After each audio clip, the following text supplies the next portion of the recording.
Baik, dimulai saja ya.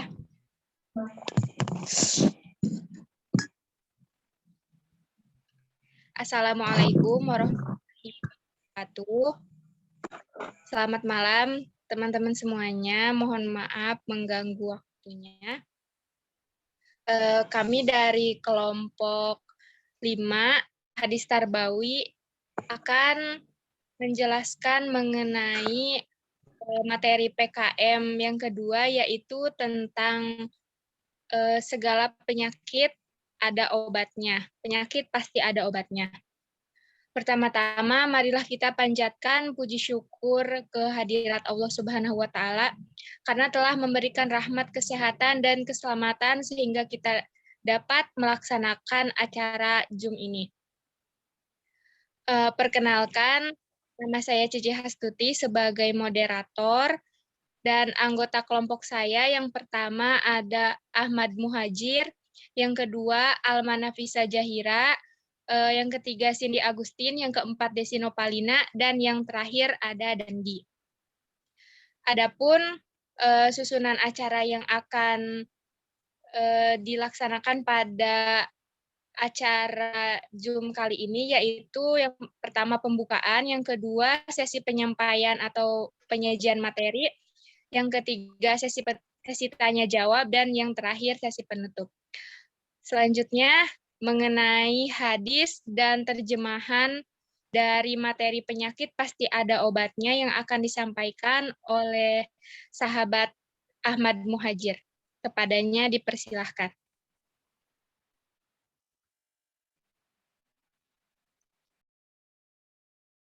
Baik, terima kasih. Kedengaran suaranya? Dengaran, Ustaz. Baik, slide selanjutnya.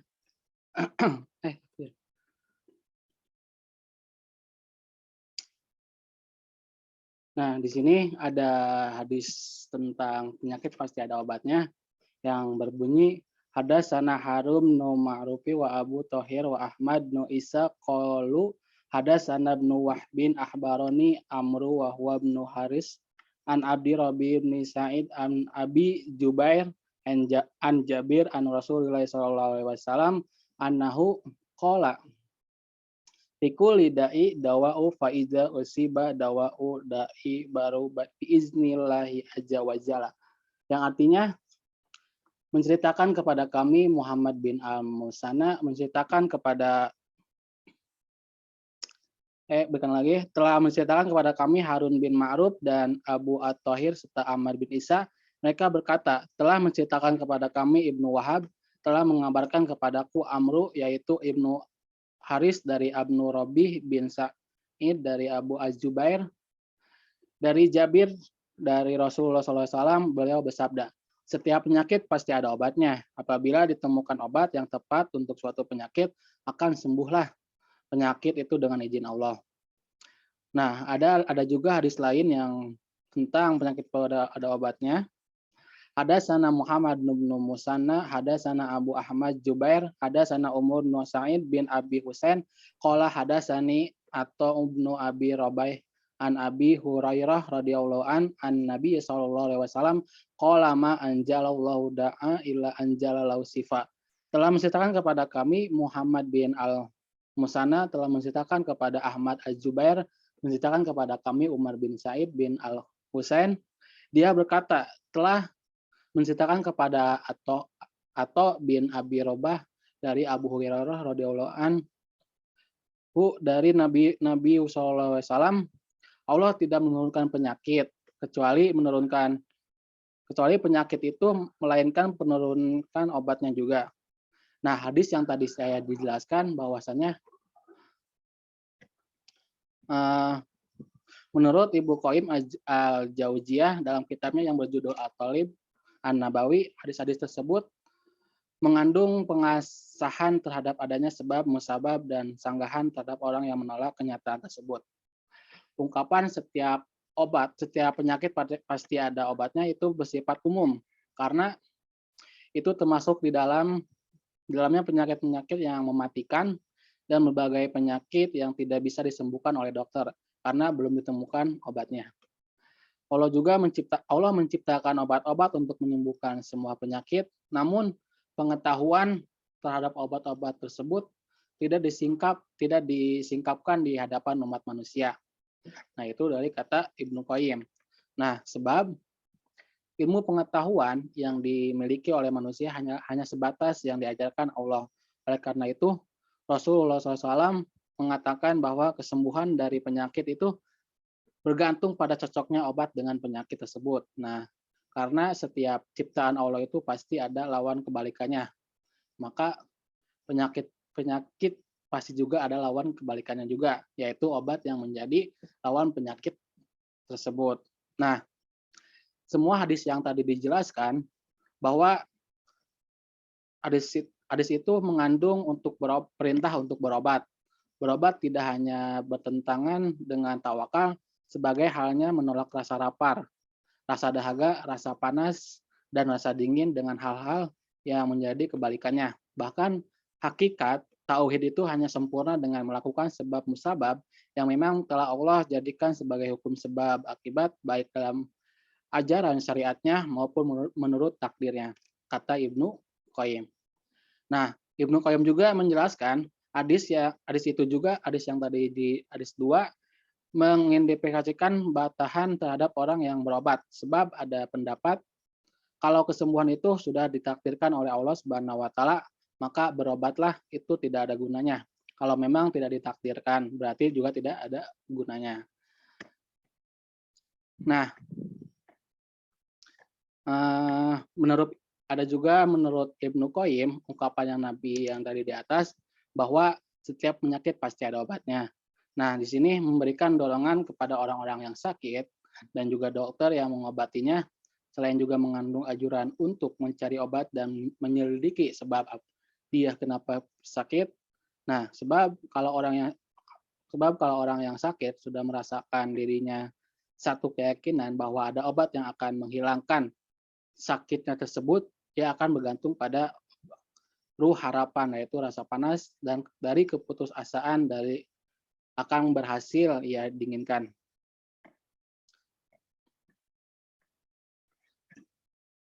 Mungkin itu aja yang bisa saya jelaskan. Selanjutnya, sarah penjelasan yang akan disampaikan.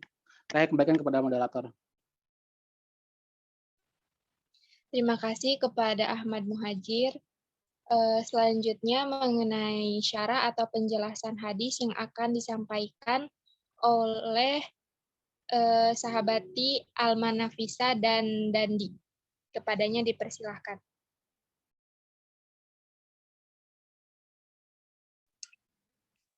Baik, ketika menjelaskan syarah hadis ini, Ibnu Hajar al-Asqalani menyebutkan beberapa riwayat yang semakna. Di antaranya riwayat Ahmad dan Anas. Sesungguhnya Allah dimanapun menciptakan penyakit, Dia menciptakan juga obatnya, maka berobatlah. Riwayat lain dari Usama bin Syuraik, berobatlah wahai hamba Allah, sesungguhnya Allah tidak meletakkan penyakit kecuali meletakkan juga obatnya. Kecuali satu penyakit, yaitu tua atau pikun. Dalam lafaz ini, yang kecuali kematian, dalam riwayat Abu Daud dari Abu Darda yang telah dimarfukan, sesungguhnya Allah menjadikan bagi setiap penyakit obatnya, maka berobatlah. Dan janganlah berobat dengan yang haram. Ini sebagai penguatan bahwa berobat haruslah dengan yang halal dan tidak diperbolehkan berobat dengan yang haram. Obat tidaklah menyembuhkan karena zatnya, melainkan kehendak Allah. Dan sesungguhnya obat terkadang berbalik menjadi penyakit jika Allah menghendaki. Oleh sebab itu, berobat harus karena Allah, harus karena tawakal kepada Allah. Kesimpulannya adalah terrealisasinya kesembuhan dengan obat, rasa lapar dan dahaga dengan makan dan minum. ini umumnya berhasil, namun terkadang gagal karena suatu sebab. Adapun pengecualian penyakit kematian dalam hadis riwayat Usama Syuraik di atas maksudnya adalah penyakit yang Allah takdirkan kematian bagi penderitanya, dan pengecualian penyakit tua atau pikun di riwayat lain karena tua atau pikun sama dengan kematian. Persamaan keduanya adalah yaitu berkurangnya sehat atau karena tua adalah masa yang dekat dengan kematian. Mungkin hanya itu yang dapat saya sampaikan, selebihnya mungkin bisa diperjelas lagi oleh sahabat Dandi.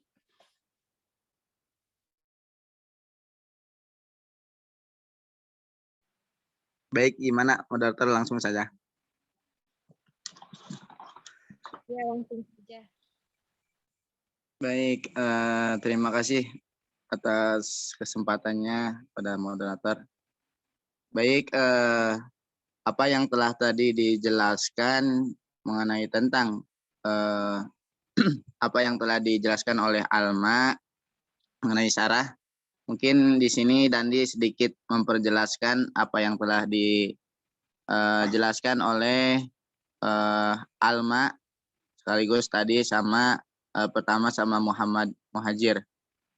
Baik, obat tidaklah menyembuhkan karena zatnya melainkan dengan kehendak Allah. Kemudian sesungguhnya obat terkadang berbalik menjadi penyakit jika Allah menghendaki. Intinya Allah Subhanahu wa taala akan memberikan suatu cobaan atau suatu ujian kepada hambanya berupa sebuah penyakit atau penyawat, melainkan akan juga memberikan suatu obatnya.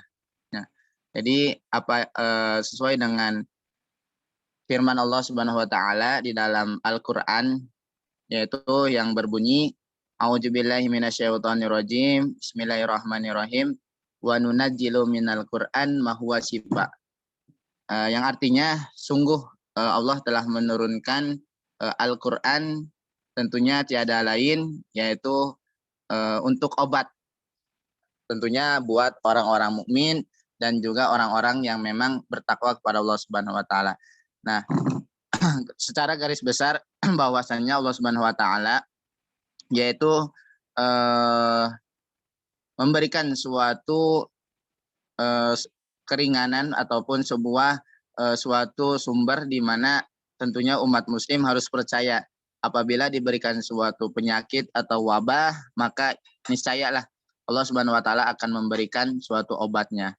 Seperti halnya kita ambil yang kemarin yaitu sebuah penyakit yaitu wabah ataupun taun, di mana pasti walaupun wabah yang memang sangat virus yang memang sangat mematikan, tentunya pasti ada suatu obatnya. Seperti halnya syariat ataupun kita terlebih dahulu berobati, misalkan seperti kita ke dokter ataupun kita mempunyai ilmu-ilmu tentang kesembuhan, tentunya dengan obat-obatan herbal atau dengan obat-obatan yang memang akan wasilahnya akan bisa menyembuhkan penyakit-penyakit, dan memang hakikatnya yang menyembuhkan itu Allah Subhanahu wa taala.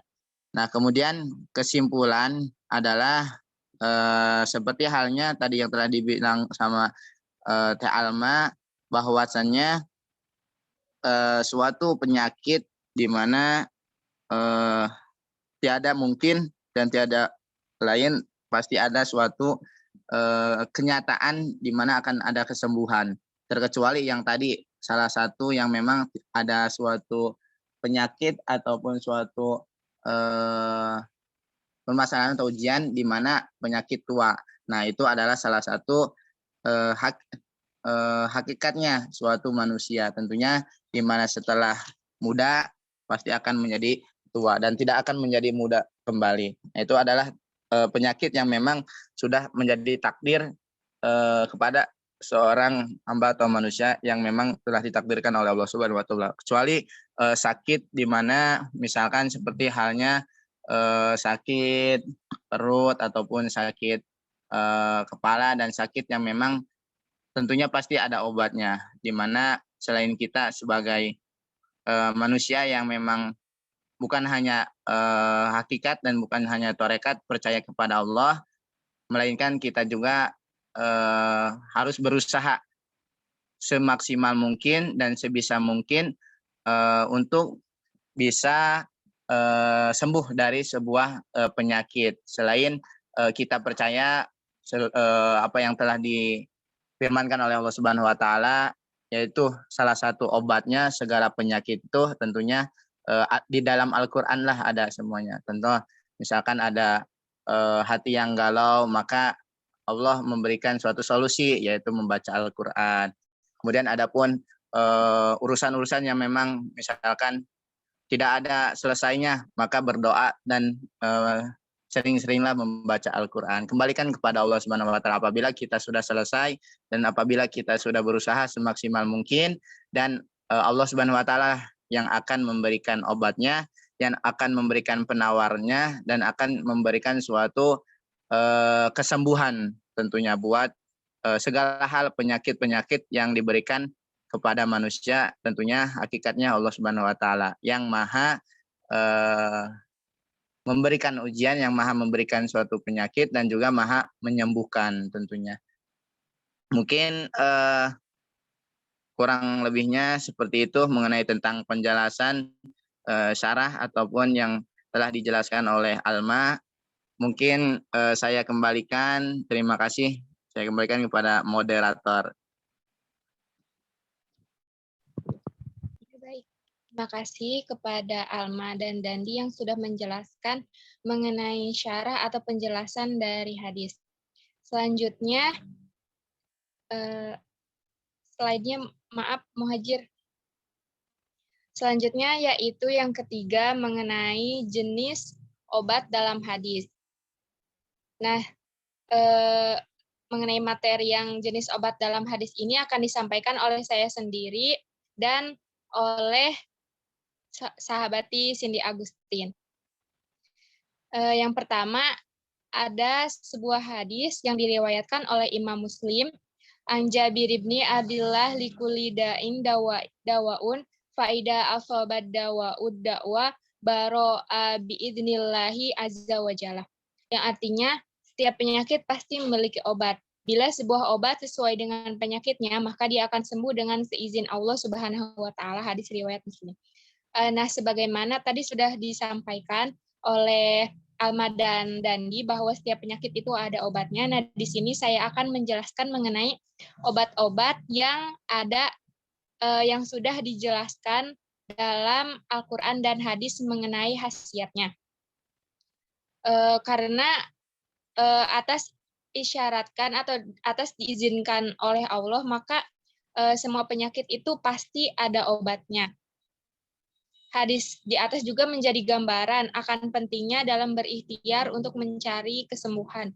Sementara pada hadis lainnya juga disebutkan Rasulullah Shallallahu Alaihi Wasallam bersabda, setiap penyakit ada obatnya. Apabila ditemukan obat yang tepat pada suatu penyakit, maka akan sembuh penyakit itu dengan izin Allah. Ini menunjukkan bahwa obat yang tepat itu menjadi jalan kesembuhan bagi suatu penyakit. Kini berbagai jenis obat dan suplemen sudah tersebar di pasaran, mulai dari yang herbal hingga yang kimiawi. Tetapi sayangnya, tak sedikit obat atau suplemen yang ada itu mampu menelaah dengan cermat konsumen itu mengenai isi kandungan atau jenis obat tersebut. Berikut ada 5 jenis obat yang disebutkan dalam Al-Quran dan hadis. Yang pertama itu ada madu. Dalam Al-Quran surat An-Nahl ayat 68 sampai 69 menyebutkan, dan Tuhanmu mewahyukan kepada lebah, buatlah sarang-sarang di bukit-bukit, di pohon-pohon kayu, dan di tempat yang dibuat manusia. Kemudian makanlah dari tiap-tiap buah-buahan dan tempuhlah jalan Tuhanmu yang dimudahkan bagimu.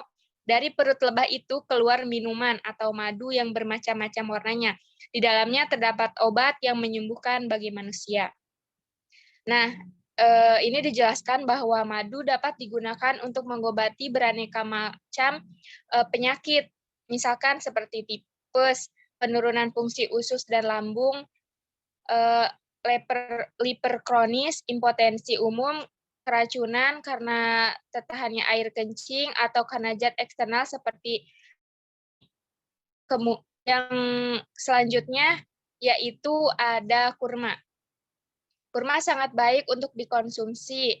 Hal ini karena kurma kaya akan zat besi untuk mencegah anemia, kalsium untuk memperkuat tulang dan gigi, serta fosfor untuk menutrisi sel otak dan sel.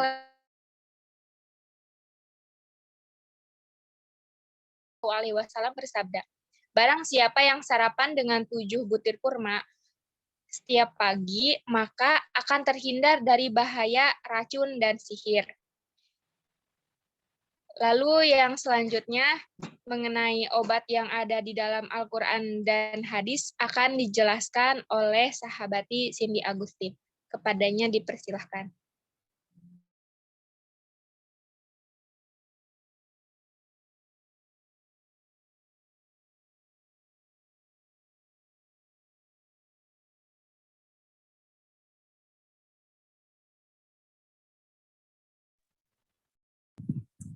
Maaf, ada suaranya nggak?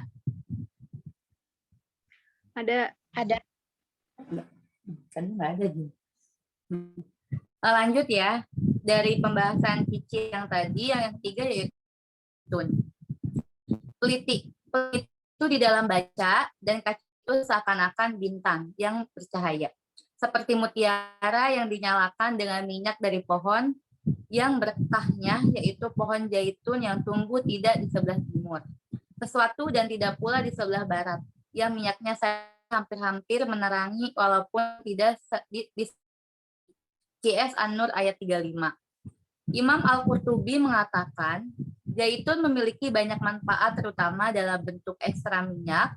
Beberapa manfaat minyak zaitun diantaranya mencegah penyakit kulit, kanker payudara, kanker rahim, kanker perut, dan usus besar apabila dikonsumsi 1 sendok setiap hari. Kemudian juga dapat menurunkan kadar kolesterol dan mengurangi tekanan darah tinggi. Yang keempat, habu sauda atau jintan hitam.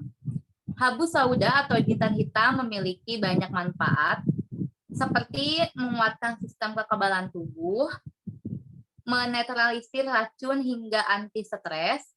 Keistimewaan jintan hitam ini juga tertulis dalam salah satu riwayat hadis. Rasulullah SAW bersabda, sesungguhnya di dalam habu sauda atau jintan hitam terdapat penyembuh bagi segala macam penyakit, kecuali kematian. Yang terakhir yaitu jahe. Jahe sejenis tanaman rumput-rumputan aromatik yang berumur panjang. Tanaman ini disebutkan dalam surat Al-Insan ayat 17.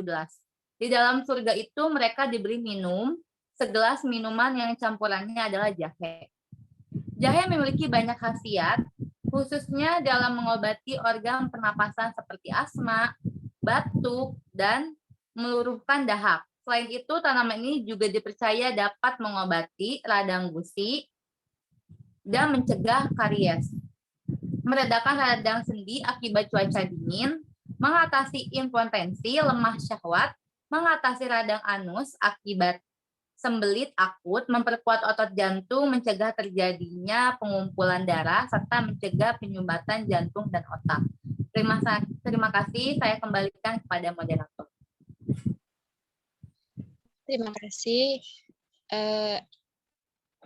kepada Saudari Cindy Agustin. Selanjutnya mengenai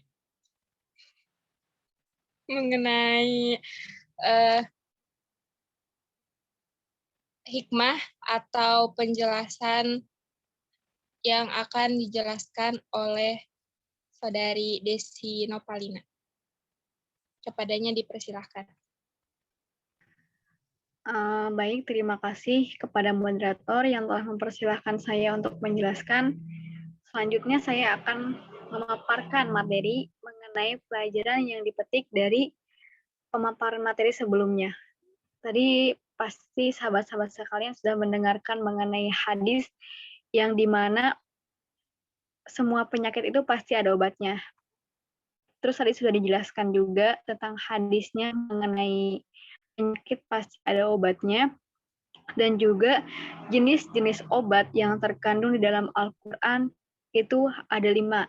Tadi sudah dijelaskan pula. Nah, pembelajaran dari pemaparan yang sudah disampaikan bahwasannya hadis mengenai bahwa sesuatu yang Allah berikan ke kita itu pasti ada obatnya. Nah, Allah itu tidak menciptakan penyakit, melainkan dia juga memiliki obatnya ataupun penawar kesembuhan bagi umatnya tersendiri. Penyakit-penyakit yang belum ditemukan obatnya hingga saat ini disebabkan oleh keterbatasan kemampuan manusia, dan sebagai pesan dari Allah agar manusia senantiasa berusaha mencari penawarnya. Penyakit dan kesembuhan datangnya dari Allah. Namun sebagai manusia apabila ditimpa suatu penyakit, kita dituntut berusaha untuk mencari kesembuhan ataupun mencari perantara untuk adanya penawar, adanya obat untuk bisa menyembuhkan kita dari penyakit itu. Nah, bahwa berobat itu diwajibkan dengan obatan-obatan yang halal. Tetapi apabila dalam kondisi dan situasi dengan keadaan yang darurat sehingga kita harus meminum obat yang haram ataupun hal yang haram, bahan-bahan yang haram itu diperbolehkan gitu. Tetapi kebutuhannya itu tidak berlebihan, konsumsinya itu sedibutuhkannya aja gitu. Itu diperbolehkan. Dan dapat digarisbawahi, hal yang dapat menyembuhkan itu harus yang halal. Bisa dengan yang haram asal itu sesuai dengan keadaan yang memang tidak ada obat yang halal ataupun hal langka di situ gitu. Jadi kita memakai atas dasar keterpaksaan kita menggunakan obat yang haram itu diperbolehkan. Nah, bahwasannya setiap sesuatu yang Allah berikan ke kita itu penyakit yang kita rasakan ataupun yang Allah berikan ke kita itu pasti ada obatnya. Allah sendiri yang memberikan obat tersendiri, tetapi kita sebagai manusia harus mencari obatnya tersendiri. Obat itu sebagai perantara. Hakikatnya Allah yang menyembuhkan kita gitu. Nah, dari penjelasan hadis tersebut bahwasannya kita dapat memahami ataupun nilai pendidikan yang dapat kita ambil bahwa sesuatu yang Allah berikan ke kita itu pasti ada obatnya. Sesuatu kesulitan yang kita hadapi itu pasti ada kemudahannya, yaitu di dalam Quran surat yang berbunyi innamal al-usri yusra fa innama al-usri yusra, bahwa setiap kesulitan itu pasti ada kemudahan, dan begitupun penyakit yang kita alami, penyakit yang datang kepada kita itu pasti ada obatnya gitu. Di dalam Al-Qur'an pun ada secara lebih luaskan lagi di dalam ilmu kedokteran gitu. Jadi pasti kita membutuhkan obat ataupun yang obat tidak langsung datang dari Allah, tetapi kita harus mencarinya. Jadi obat itu sebagai perantara disembuhkannya kita sambil meminum obat, dan kita pun sambil berikhtiar mencari obat tersendiri dan juga berdoa, bertawakal kepada Allah agar kita disembuhkan. Itu salah satunya. Seperti musibah yang kemarin mengenai corona ataupun musibah yang telah terjadi, ini kan pembahasannya masuk ke dalam situ. Nah, itu memiliki peran. Mungkin itu saja dari saya, kurang lebihnya nanti dipertanyakan kembali. Wabarakatuh. Kalikan.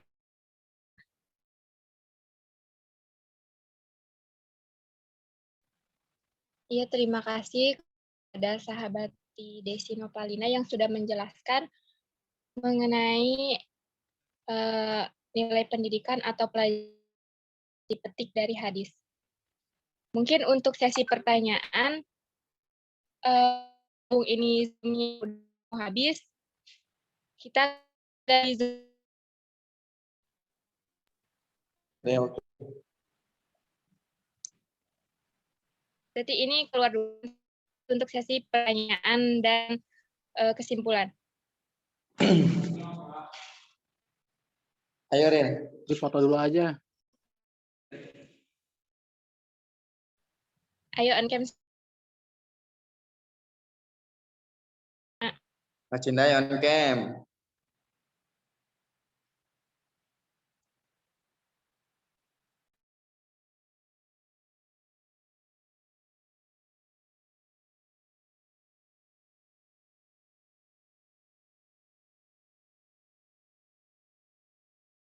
Desi nggak ada ya? Ayo.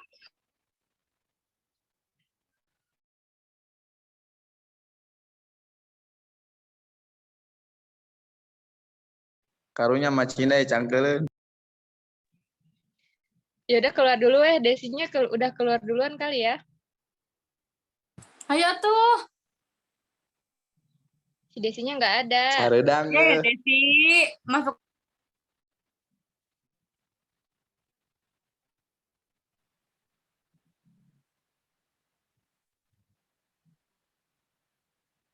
Ini ada sesi tanya jawab kan ya? Iya, habis ini Zoom-nya kan mau habis.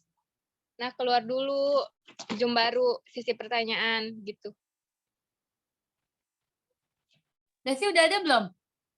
Desi masuk Zoom. Iya, orang lagi mau dipoto malah keluar baik. Nungguin. Udah maaf ya teman-teman.